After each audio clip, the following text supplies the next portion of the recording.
Okay, so once again, good morning. Okay, our topic once again is part 5, no? Organization design and development. So, organization exists to accomplish a goal. So this is accomplished by the combined efforts of those who work in or with them. No? So the design, development, and maintenance of a system of coordinated activities in which individuals and groups of people work collaboratively under leadership toward commonly recognized and accepted goals can be defined as organizing. So the word system is crucial in this discussion, because organization are systems that contain a set of practices or activities that work together and interact to achieve a goal, so as influenced by their environment. So the organizing process can include the grand design or redesign of the entire structure, but it is more often concerned with the organizations of specific rules and activities, as well as the basis of managing the interaction between them. So organizations do not exist in a vacuum. Changes in the business, the environment in which the firm functions, and the individuals that work in the business are all happening all the time. So there isn't such a thing as a perfect company or organization. The best that can be done is to optimize the processes involved, keeping in mind that whatever structure emerges will be dependent on the organization's condition. And it's crucial to remember that organizations are made up of people who work together more or less collaboratively. Eventually, especially at the executive level, the organizations will have to be altered to fit the specific capabilities and characteristics of the people available. Although the end outcome may not be perfect, it is more likely to work than a system that ignores the human factor. It is always preferable to have an ideal structure in mind, but it is also preferable to change it to fit specific conditions as long as potential concerns are recognized. So the major overall goal of organization design is to maximize the arrangement for running the business activities, keeping in mind the requirement to use an empirical and contingent approach to organizing, as what I mentioned earlier. However, other major goal of organization design is to find the optimal fit, between the structure and the environment in which it operates. So to give us more details about the topic, let us all welcome our first presenter. Go ahead. Okay, so good morning po sa ating lahat. So, pasensya na po, medyo tinamaan din po tayo ngayon ng flu. So, dito po ako sa bahay, medyo for 5 days quarantine na po ako. Okay, so for today, I will be discussing about organization design and development. As said po ni Doc Melo, so there are different types of structure na nakikreate or design sa isang organization to fit po kung ano yung need ng organization, especially sa mga task at kung gaano kalaki o kaliit yung isang organization. Kaya po, in different organizations, there are different design and structure.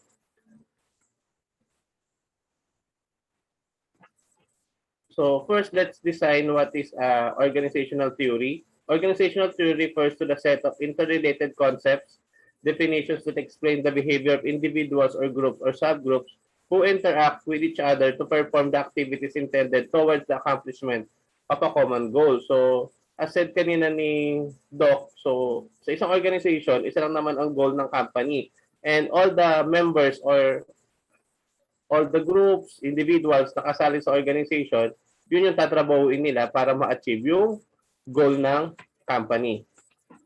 So, organizational design. Organizational design is the process of aligning the structure of an organization with its objectives with the ultimate aim of improving efficiency and effectiveness. Work can be triggered by the need to improve service delivery or specific business process or as a result of a new mandate. So more than designing a structure, so also involves understanding the imperative for the change in the environment, understanding the business process, workflows, roles and responsibilities, volumes of work, activity analysis and resources, designing and testing new models or structures, planning and managing the transition from the old structure to the new, implementing and monitoring change.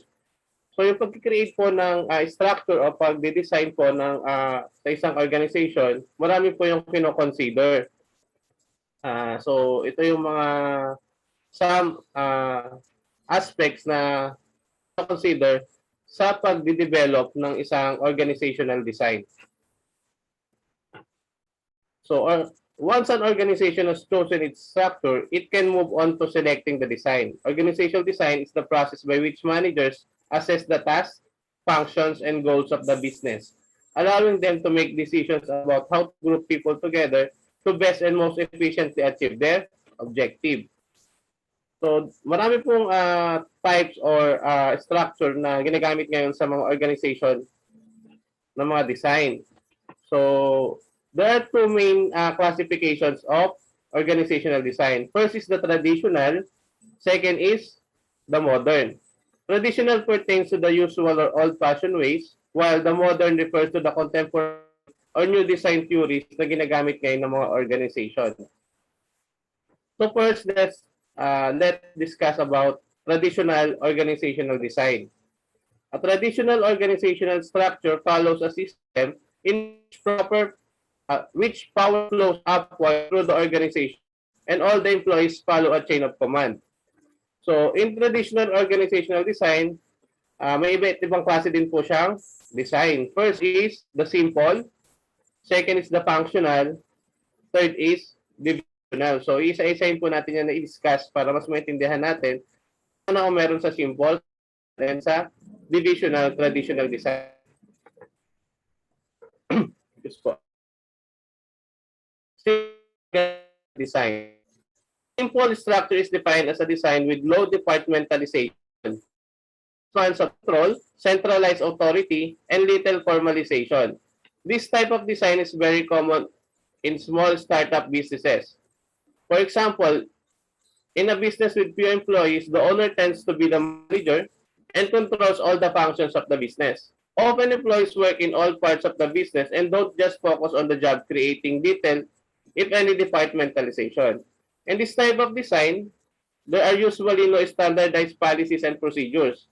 When the company begins to expand, then the structure tends to become more complex and grows out of the simple structure. So kadalasan ng mga startup company o yung mga nagsisimulang company, so ang kanilang organizational design na ginagamit ay simple lang. Kasi sa simple organizational design, so we have the manager and all the staff is directly reporting to that manager. Dahil maliit pa yung kanilang business, departmentalization na group. So direct silang nagre-report sa manager. So sa simple organizational design, ang strength nito, una is of course flexible kasi as the company grows, so pwedeng ma-develop yung design. Pwede siya mag-evolve to functional or divisional. So pwede rin silang maging modern design. Kung lalaki, so magiging additional task or need ng company. First is of course fast decision making and results kasi isa yung manager na nag-handle for everything. So siya nag-decide for the company. It's also a clear accountability. Yes, so risk that overdependence with overdependence on a single person and no longer appropriate as the company grows. So syempre, as the company grows, kailangan mag-change na talaga yung kanilang organizational design. So let's now move on for functional organizational design. This organizational design groups together similar or related specialties. Generally, functional departmentalization is utilized and put into practice in an entire organization. For example, a marketing that markets cars and related products like tires, car batteries, and accessories. So, dito time na ito, dito nagkakaroon na po ng mga department. So sinasubgroup na po yung mga individuals o yung mga employees depende sa kanilang specialties. So pagsasama-samahin po yung mga isang grupo to form a department. So ito po yung example natin. So for a functional structure, so syempre nandito pa rin po yung owner, so siya ang CEO. So nagkaroon po siya ng department. Nagkaroon ng marketing department. So under the marketing department, there are individuals na naka-assign doon, which ang common goal is more on marketing. So nagkaroon na rin ng sales department. So yung mga tao doon, ang focus din nila is yung goal or yung target ng sales. Then services. So ito po yung isang example ng functional organizational design. So ginugroup na yung yung mga individuals to form a department. Then each department, syempre meron yung department head na nag-handle dun sa mga staff na naka-assign sa kanya. So sa functional organizational design, kasi naka-focus per department yung target. Management is facilitated because working tasks are grouped together. Kaya lang ang weakness nito, hindi siya nagiging flexible yung managers kasi nakafocus lang siya sa isang department na ina-handle niya. Managers have little knowledge of other units and functions. Kung isang manager, ililipat mo, for example, si marketing, inilipat natin sa services, so hindi siya masyado makakapag-function doon unless iti-train siya kasi hindi yun ang kanyang expertise. Now let's move on to divisional organizational design.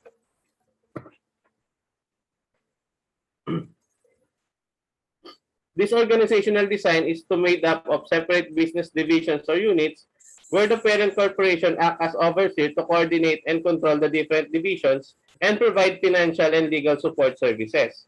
This gets managers to focus more on results, knowing that they will be held accountable for the company. Yung isang company ng mga department naman, as the company grows, mas lumalaki yung company, mas maraming hinahandle ng mga services or products. So the company needs to create division.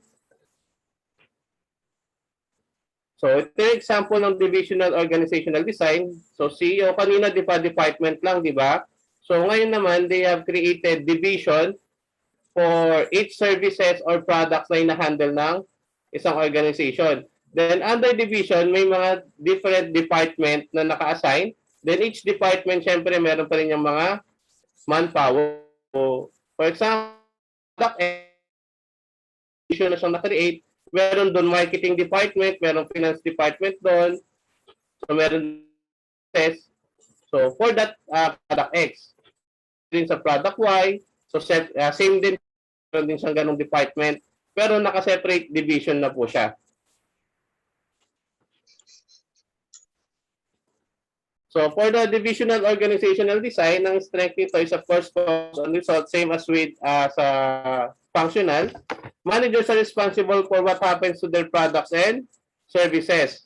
So ang weakness ng po nito is of course medyo mataas ang cost nito kasi it will require additional manpower, and sometimes nagkakaroon ng duplication of activities and resources kasi each division meron din sa mga finance department, same as with sa finance.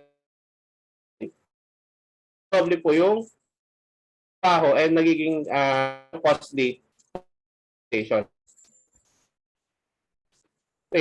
so move on to modern organizational design. A modern organizational structure does not have a hierarchical top-down power arrangement. Also referred to as a contemporary organizational structure, it removes the departmental boundaries between employees and has them work on projects together in pursuit of the business goals. So kung kanina po, dun sa traditional, from the higher level going to the rank and file employees, yung sistema po ng pagka-create ng modern or ng organizational design, po sa modern organizational design, wala po siyang hierarchy. Iba-iba po pwedeng yung nasa baba, pwede mag-directly reporting doon sa taas. Si taas, pwede sa baba. So, wala po siyang top-down or wala siyang hierarchical na design. So, Sa modern organizational design, I will be focusing on these three theories, pero meron pa po mga ibang theories na nakita ko sa ano. Pero ito po yung kadalasang ginagamit ngayon ng mga organization. First is the team design. Second is the matrix project design. B is the boundaryless design. So, similar design. Organization is made up of teams and each team works towards a common goal. Since the organization is made up of groups to perform the functions of the company, teams must perform well because they are held accountable for their performance. In a team-structured organization, there is no hierarchy or chain of command. Therefore, teams can work the way they want to and figure out the most effective and efficient way to perform their task. Teams are given the power to be as innovative as they want. Some teams may have a group leader who is in charge of the group. Ang advantage ng team design is include empowerment of the team members and reduce barriers among functional areas. For disadvantage, including a clear dito hindi siya ng each team to contribute para sa isang common goal. So sila nang nagde-decide, sila nang nakikreate kung achieve yung goal. And meron din team na ma-achieve po kanilang. So, one example nitong mga team design, BPO, yung mga call center na organization. So, each team, so hinahati-hati yung or ginugroup yung yung mga individuals to team, pero each team naman pare-pares lang naman sila ng goal. So, hinati sila sa team A, team B, team C. So, each team na yung magkikreate ng diskarte nila para ma-achieve yung goal nung team nila. Same as with team B. So, kanya-kanya silang diskarte. So, among this team, nagkakaroon ng competition. Siyempre, kailangan si team A dapat siya yung angat, pero isang organization lang sila. So, yan po yung team design. So, sa matrix project design. So, matrix design refers to an organization design where specialists from refers to organization where specialists from different departments work on projects that are supervised by a project manager. This design results in a double chain of command wherein workers have two managers. So, dito naman po sa design na to, sa matrix design po, so, sa isang project o sa isang setup po ng organization, may mga specialties na dinedeploy para mag-work together. So, si empleyado po, si individual na part ng group na yon, so dalawa yung kanyang, two or more, yung kanyang pinag-reportan. So, advantage nitong matrix design, maraming specialist na involved para magtrabaho sa isang project. Ang disadvantage nito is syempre madami pong managers, so nagkakaroon ng task and personality conflicts. So, project design refers to an organizational design where employees continuously work on a project. So, ito naman po is ginagamit po ito ng mga organization ngayon, especially for the project-based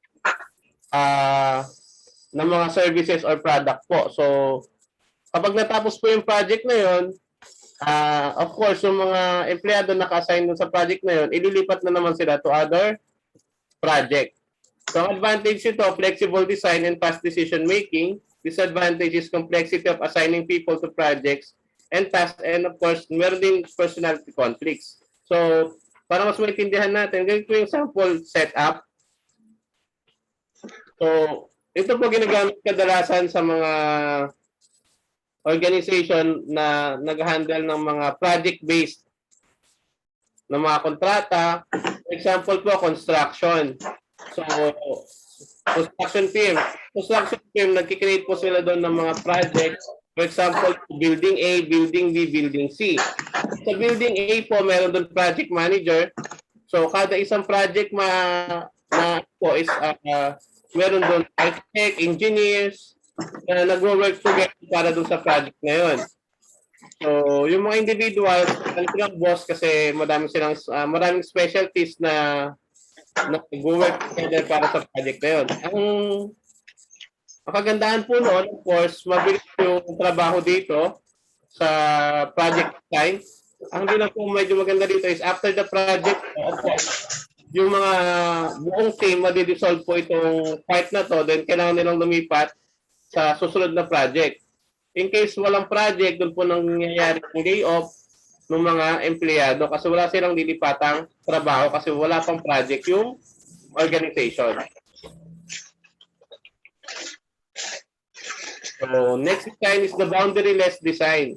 This is another modern organizational design where the design is not defined or limited to vertical, horizontal, and external boundaries. In other words, there are no hierarchical levels that separate employees, no departmentalization, and no boundaries that separate the organization from customers, suppliers, and stakeholders. Virtual organization designs are often used in this design.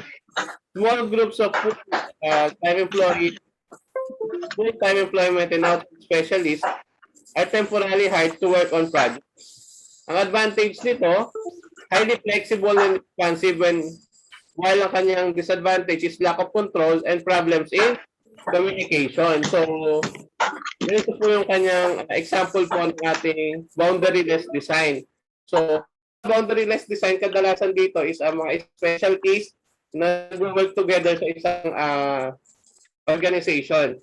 So, pwede po natin dito i-consider na ganito ang design po ng mga law firm na puro abogado po yung empleyado. So, almost lahat po ng organization is specialist. So, dito rin po yung po ng mga ganitong organizational design is consultancy agency.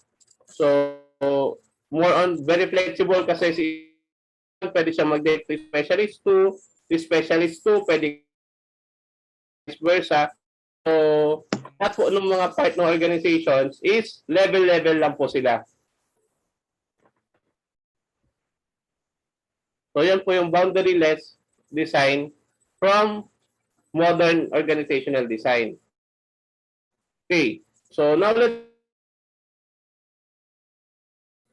patulad nga po in-intro na ni Doc Melo, or develop continuous yan. Depende yan or nagkakaproblema ang isang company.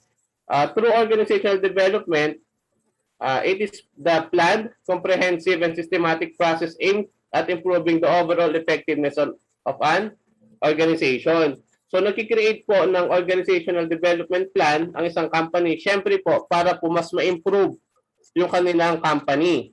It also involves intervening in its process, structure. There is a strong emphasis on organizational behavior, human resource development, and organizational change. So, ano ba yung mga kailangan nilang i-focus on organizational development? First of all, kailangan napag-aaralan po organization yung kanilang processes, yung kanilang structure and design and culture.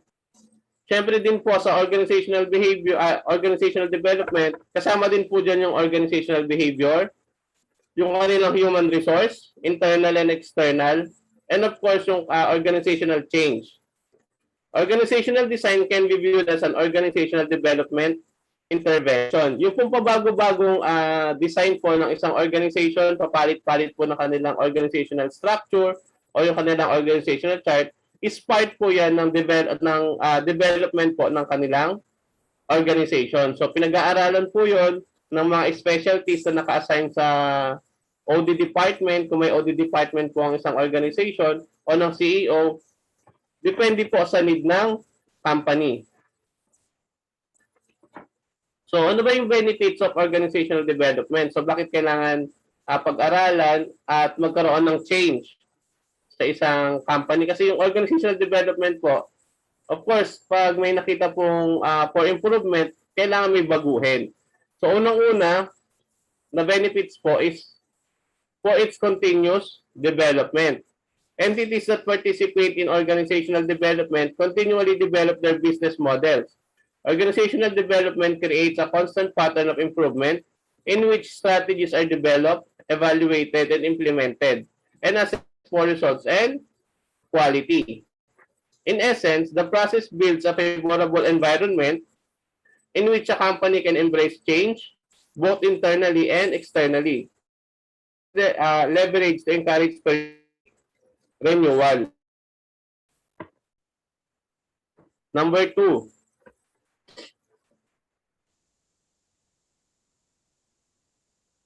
of considerable merit to organizational development is effective communication, interaction, and feedback in an organization. An efficient communication systems align employees with the company's goals, values, and objectives. An open communication system enables employees to understand the importance of change in an organization. Active organizational development increases communication in an organization, with feedback shared continuously to encourage improvement. Number 3, employee growth. Organizational development places significant emphasis on effective communication, which is used to encourage employees to effect necessary change. Many industry changes require employee development programs. As a result, many organizations are working toward improving the skills of their employees to equip them with more market-relevant skills. Number 4, enhancement of product and services. Innovation is one of the main benefits of organizational development and is the key contributing factor to the improvement of products and services. One approach to change is employee development. A critical focal point is a reward for motivation and success. Successful engagements of employees lead to increased innovation and productivity. Through competitive analysis, consumer expectations, and market research, organizational development promotes. Last, increased profit margins. Organizational development influences the bottom line in many different ways. As a result of increased productivity and innovation, profits and efficiency increased. Costs come down because the organization can better manage employee turnover and absenteeism. After the alignment of an entity's objectives, it can focus entirely on the development and product and service quality, leading to improvements in customer satisfaction. So, yan po yung benefits ng organizational development. So, kung titingnan natin, sa una, it promotes continuous development. So, every time nagkakaroon ng review and evaluation sa isang company kung effective ba itong nila, effective ba yung mga programs na ini-implement nila ngayon. Pag hindi, possible pwedeng i-stop yan or kung okay naman, itutuloy. Or kung needs ng for development or for enhancement yung programs or services, so i-enhance po nila yon. So there's a continuous development kasi nagkakaroon ng evaluation sa mga services, products, and programs ng isang organization. Same as with po sa effectiveness ng kanilang organizational design, ng kanilang organizational structure. Kailangan pa ba itong department na ito? Or for this department, pwede na nating ipagsama, ipag-mix. So, doon po yun na pag-aaralan sa organizational development. Then number 2, so organizational development promotes effective communications. So, through organizational development po, nakikreate yan ng mga programs para mas ma-communicate properly, especially sa kanilang manpower, yung mga magkaroon ng feedbacking, magkaroon ng interaction, and effective communication sa kanilang organization. Then last po is employee growth. So doon po sa dati kong company, meron din po kaming organizational department po doon na nag-handle po sa, kasi dati po yung promotion ng mga empleyado nasa HR. So nung na-create po itong OD po namin, organizational department po namin na nag-handles ng organizational development, handle ng employee promotions. So, doon po sa, share ko lang din po, doon sa dati ko pong company, so doon po nag-create po programs, so sila na po nag-stipulate ng mga target para ma-achieve ito. So, then each position po na inihit po ng mga empleyado, for example, magpapapromote sa empleyado, naka-stipulate na rin po doon yung mga skills na kailangan meron siya. So, kung hindi pa po siya pasado doon sa skills na yon, si OD po nag-create po ng training para po ma-capture yung gap, para po sa empleyado magkaroon siya ng employee growth. So meron din po silang mga time frame na binibigay na na-create for employee. For example, for 6 months, kailangan ma-hit mo ito lahat, mga requirements for promotion. So para ma-promote ka. So nung nagkaroon po ng ganun sa company namin, naging clear sa bawat isa kung ano yung career pathing ng bawat empleyado. So may na-look forward. So through that, si empleyado, nung nakita niya na naka-create ng magandang career pathing si company para sa kanya, so syempre po nagkaroon po siya ng improvement sa kanyang trabaho. Syempre i-hit niya po yung goals po na nakaset. So habang hinihit niya po yun, nag-improve din po yung mga products and services ng company. So syempre mas nagiging effective yung empleyado. So pag naging effective po yung empleyado, nag-go din po yung kanilang innovation. So mas bumibilis po yung pag-develop and pag-enhance po ng mga products and services po. Sasabi nga po niya dito, one approach is to change is employee development. So nung na-develop po, naging skilled through trainings, seminars, and new learnings na binigay ng organizations to empleyado, mas naging na-maximize po nila yung resource ng manpower. So na-improve din po yung products and services. And last of course, isa lang naman din po ang goal niyan, bakit tayo nagkakaroon ng organizational development, is of course mapataas yung ating profit margins. So kailangan kumita din po yung company para mag-grow po ito.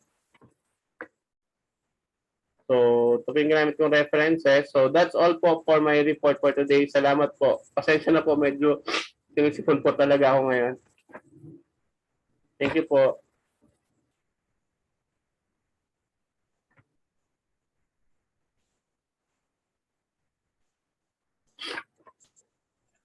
Okay, so the discussions of our presenter actually is very important, no? Especially today.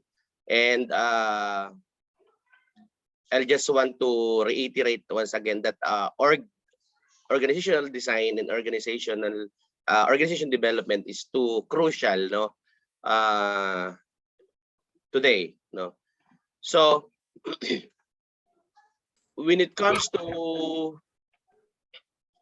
organization design, our presenter mentioned about the organizing procedure, no?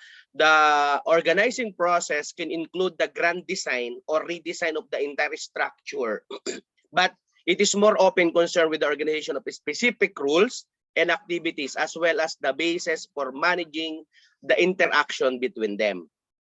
In designing an organizational goals, the overall goal of organizational design is to improve the arrangement for managing corporate affairs, no? However, another major goal of organizational design is to find the optimal fit, as I mentioned, between the structure and the circumstances. Analyzing and conducting a review of an organization, no? An organization review begins with an examination of the company's current conditions, structures, and operations, as well as an assessment of strategic concerns that may affect it in the future. And this includes both the inside and outside environment, because strategic issues and objectives, as well as action and structures, are all important. In conducting an assessment of the organization or the diagnosis part, no, the diagnostic goal is to figure out what's causing any structural issues the company organization is having: work allocation, differentiation and integration, cooperation, flexibility, role clarity, decentralization, and of course delaying. All are all covered in the diagnosis recommendations. Organizing a review of your company, maybe you're asking what you need to do. Number one, or the most important, is assessing the effects of structural changes on future personnel requirements, and taking efforts to meet those requirements is part of organizational planning. Structure relationships, rules, human resource requirements, working methods, and the lines along which changes should be made are all determined by it. Now, Actually, organizational development is actually one subject to or one course, no? The OD or organizational development is a process that focuses on aligning strategy, structure, people, rewards, measurements, and management processes to improve an organization's capability. It's an interdisciplinary field with roots in psychology, culture, innovations, social sciences, adult education, human resource management, of course, change management, organizational behavior, and research analysis in design, to name a few. Organizational development is a long-term, methodical, and ongoing process of increasing organizational effectiveness, resolving challenges, and enhancing performance. It is also one of the talent development capability models identified capabilities. According to French and Bell, that a plan, no, systematic process for introducing applied behavioral science ideas and practices into an ongoing organizations with the purpose of achieving organizational improvement, increase organizational competency, and increase organizational performance. Organization in their improvement, or to put it another way, complete system transformation are the focus. So the focus is on action, obtaining desired outcomes through planned activities. So the OD programs have certain characteristics. So as our presenter mentioned, they are led from the top, but they may enlist the help of outsider or change agents to identify problems and damage, and of course, and manage change through a variety of scheduled activities or interventions.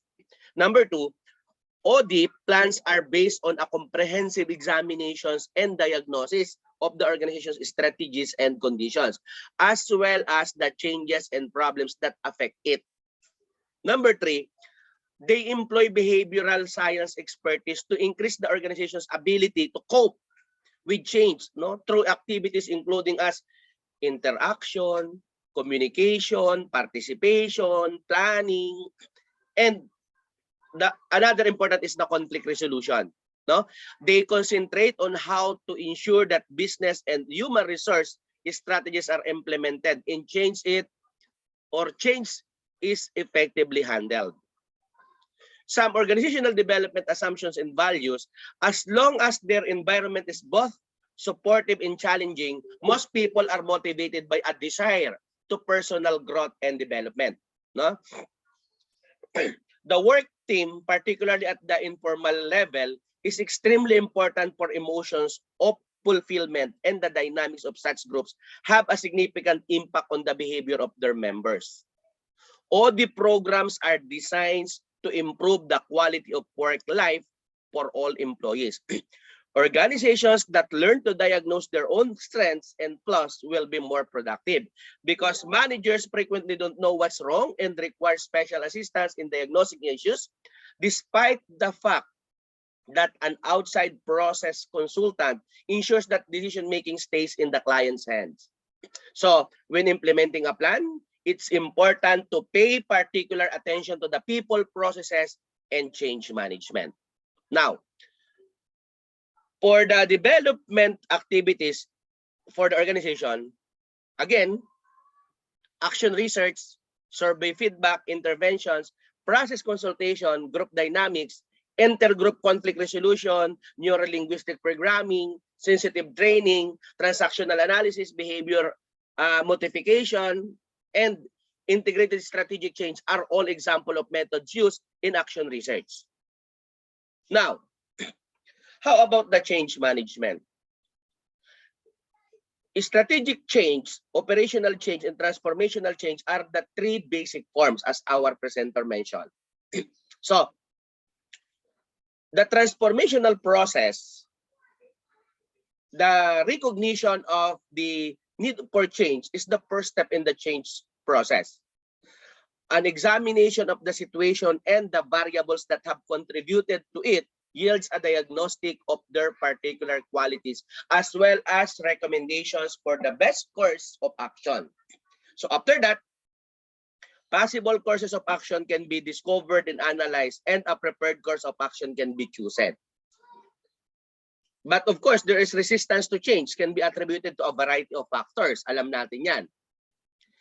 Economic worries, no, inconvenient situation, uncertainty, symbolic fears, threats to interpersonal connections, threats to status or talents, and competence fears are all factors to consider. No?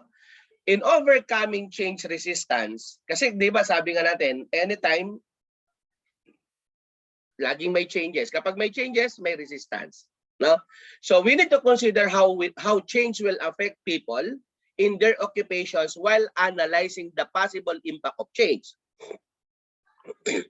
Recognize people's possible aggressive or unfavorable reactions. Allow plenty of time for discussions of reactions to suggestions to ensure that everyone understands them completely. Gain ownership, no? A sense among people that the change is something they can live with because they were a part of its design and implementation. You can develop and implement a communication strategy to explain the proposed change to stakeholders. No? So, in implementing change, we need to motivate our people, manage the transition, shape the political dynamics of change, and build in stability of structure and processes. For the strategies for organizational transformation, no, we need to establish a sense of urgency. No? Form a powerful guiding coalition. Create a vision and communicate. Empowers others to act. It is very important. No? Plan for and create short-term wins. Consolidate improvements and producing still more change. Institutional new approaches. Now, the role of human resource in managing change, no? The human resource specialists in their role of change agents will be continuously involved in developing processes for involving people in planning,